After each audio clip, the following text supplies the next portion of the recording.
Michael, two things. Certainly happy you want to play more. Obviously want to get rid of the slice too. So moving forward, if we could, get some videos when you go to the range of actually hitting a golf ball.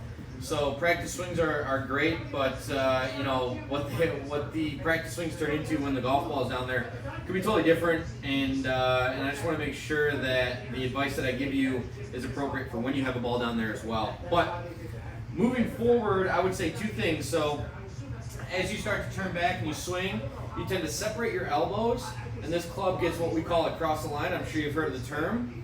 When you start swinging down, it's usually good for hitting a draw, but when you start swinging down, this club face is super open and super shallow. So the club face pointing to the sky, whereas we would normally see it pointing towards the ball at this point.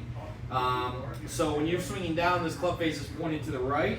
You're going to see you rely a lot on timing of closing the club. So I want to take a little bit of that timing out, and I want to get you some better arm structure, and we should see some, I don't want to say it's going to eliminate the slices and the pushes, but it should see, if you do slice it, the amount of curvature should go down. So the first thing, arm structure.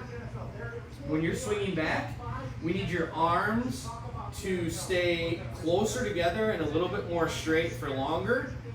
As you start swinging back, this right arm is going to bend. But what I want you to try to do in the backswing is squeeze your elbows together.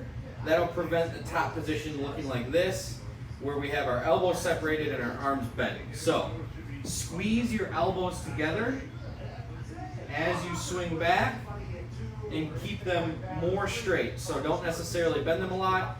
You can push them away from your chest, but your arms need to be closer.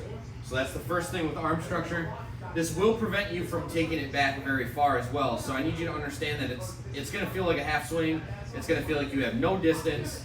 But understand that what you might lack in distance from the club traveling far, you're going to gain in hitting the center of the club and hitting it with the right flight. So arms straighter for longer, squeeze your elbows together.